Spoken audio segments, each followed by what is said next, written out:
So hey everyone, today's topic is pain. ठीक है, बहुत ही इंपॉर्टेंट टॉपिक है, ध्यान से समझना, बहुत अच्छे से पढ़ाऊंगी। Clear. It is a vital function of human body.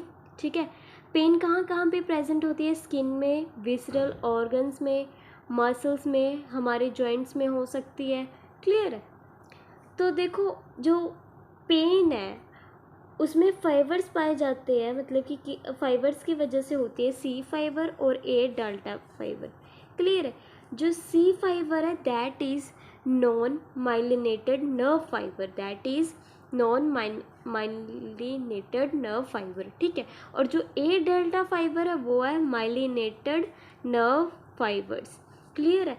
सी से स्लो, स्लो, सी से स्लो कंडक्ट, मतलब कि स्लो इसमें पेन होती है। ये ए डेल्टा में क्या है? शार्प पेन फील होती है। ठीक है, शार्प पेन फील होती है। क्लियर है। आगे प्रोसेस ऑफ पेन मैकेनिज्म। ठीक है, पेन कैसे होती है? पहले तो ट्रांसडक्शन। ट्रांसडक्शन में क्या होता है कि एक स्टिमुलाई आता है, वो कन्वर्ट हो जाता है किसमें? न्यूरोनल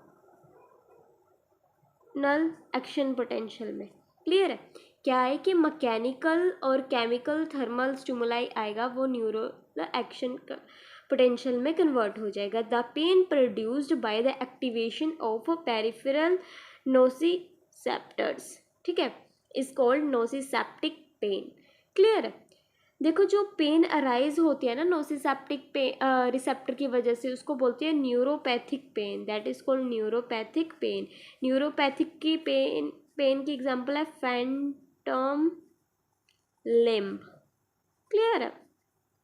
आगे ट्रांसमिशन। अगला क्या है? Second step transmission. पहले तो ट्रांसडक्शन हुई, मतलब कि स्टिमुलाई का आना। ट्रांसमिशन क्या है कि पेन को, देखो, जब स्टिमुलस मिल गया, ठीक है, तो क्या होगा? ट्रांसमिशन, मतलब कि movement of pain from one place to another place. For example, यहाँ पे मेरा पेन हो रहा है, ठीक है, तो यहाँ से जब पेन यहाँ तक ट्रेवल कर रही है, इस पीरियड को बोलेंगे ट्रांसमिशन। इस पीरियड को हम लोग क्या बोलेंगे? That is transmission of pain, that is called transmission of pain. Clear है। तो आ गया परसेप्शन। परसेप्शन मतलब कि देखो, जैसे यहाँ मेरे चोट लगी तो मुझे फील हुआ कि हाय मेरा दर्द हो रहा है। ठीक है, तो परसेप्शन मतलब क्या है कि when pain is recognised, when pain is recognised, defined and responded by the individual, and responded by the individual. Clear है। परसेप्शन हो गया। परसेप्शन में क्या क्या रिस्पॉन्सिबल होता है? रास सिस्टम प्लस लिम्बिक सिस्टम। ठीक है, लिम्बिक सिस्टम क्या करता है? हमारा इमोशनल और बिहेवियर रिस्पॉन्स करता है। आ गया मॉड्यूलेशन। मॉड्यूलेशन मतलब क्या है? देखो, पेन फील भी होगी, कुछ टाइम बाद रुकेगे भी, ऐसे तो है नहीं कि पूरी ज़िंदगी पेन चलती ही रहती है कॉन्टीन्यूसली। तो inhibiting the effect of pain, modulation of pain signal, modulation of pain signal can occur at the level of peripheral, like spinal cord, brainstem and cerebral cortex। Clear है। तो ये था हमारा पेन का प्रोसेस, की pen होती कैसे है। अब हम लोग पढ़ेंगे कि पेन की टाइप्स क्या है। ठीक है, बेस्ड ऑन ड्यूरेशन, ड्यूरेशन के ऊपर बेस्ड, या तो एक्यूट हो गई या क्रोनिक। ठीक है, एक्यूट में क्या हो गया? जैसे जो कोई ऐसी पेन जो वेरी शॉर्ट टाइम के लिए हो, जैसे कि टेकिकार्डिया, टेकिएपनिया। ठीक है, बीपी कभी कम बढ़ जाता है। क्लियर। क्रोनिक पेन में कैसे है? या तो कैंसर की वजह से पेन हो या फिर नॉन कैंसर की वजह से पेन हो। ठीक है, जैसे माइग्रेन हो गया, हेडेक हो गया, ये क्या है? Chronic episodic pain. Episodic pain मतलब कॉन्टिन्यूसली नहीं, कभी कभी हो रही है। क्लियर। बेस्ड ऑन लोकेशन, अगर लोकेशन के अकॉर्डिंग देखा जाए तो पेन हमारी कैसी है?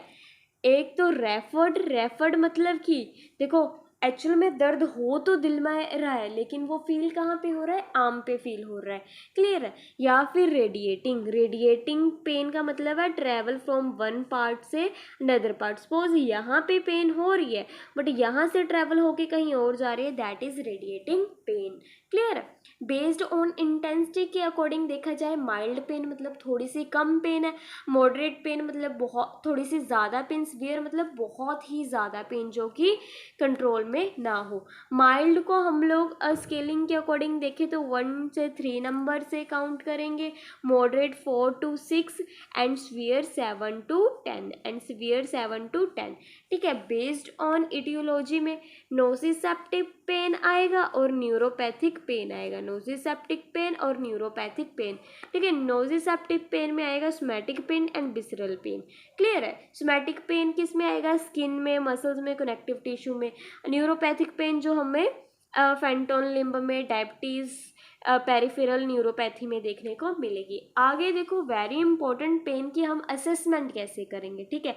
इसके लिए एक ट्रिक है, OPQRSTUB, जिसको जिसको ABC आती है वो लोग क्या कर सकते हैं, पेन के असेसमेंट। फॉर एग्जांपल जैसे O से ऑनसेट, P से प्रेसिपिटेटिंग, Q से क्वालिटी, R से रीजन, S से सीवियरिटी, T से टाइम एंड U से अंडरस्टैंडिंग, V से वैल्यू। क्लियर। पेन स्केल हम लोग जो न्यूमेरिक पेन स्केल है that is used for adult. Clear. Like इसमें नंबरिंग होती है 1 से लेके 10 तक, 1 से लेके 3 तक मैंने बताया मॉडरेट में आती है, 4 से लेके 6 तक जो है वो किस में आएगी, मॉडरेट में, और जो 7 से 10 तक है वो सीवियर में आएगी, ठीक है। आगे जो पेन स्केल है that is visual analogue scale, जिसको हम VASB बोलते हैं, ठीक है। इसमें क्या होता है, कुछ नहीं, पेशेंट डिस्क्राइब करता है कि मुझे पेन नहीं है, या फिर बोलेगा इतनी ज़्यादा पेन हो रही है, अनब्रेकेबल पेन, ठीक है। फॉर एग्जाम्पल ऐसे याद रख सकते हो आप लोग, जैसे छोटा बच्चा होता है वो स्कूल जाने के बहाने बनाता है, मम्मी मेरे पेट में बहुत ज़्यादा दर्द हो रहा है, वो कैसा एक्सप्रेशन था, अनब्रेकेबल पेन। क्लियर है। तो ऐसे समझ सकते हो आप लोग, विजुअल एनालॉग स्केल। आ गया वर्बल पेन, वर्बली मतलब बता रहा है कि कम पेन है या फिर मॉडरेट है, सीवियर है, वेरी सीवियर है, या फिर वर्ड्स है। क्लियर। तो ये थे हमारे पास पेन स्केल। तो एक लास्ट स्केल है that is Wong Baker scale. ये एम्स में पूछा जा चुका है कि जो वॉन बेकर स्केल है वो किसके लिए यूज्ड होता है, that is used for children. Clear है। देखो, जब नो पेन होगी तो बच्चा स्माइली फेस बनाएगा, माइल्ड होगी तो थोड़े से एक्सप्रेशन ऐसे होंगे, मॉडरेट होगी तो थोड़ा ऐसा दिखने में होगा, सीवियर होगी तो भाई ऐसा दिखने को मिलेगा, ठीक है। और वेरी सीरियस होगी तो पेशेंट का फेस आप देख ही सकते हो, रोने जैसा हो जाएगा। जब वर्स होगी तो वो बहुत ही ज़्यादा रोएगा, टॉलरेट नहीं ना होगी।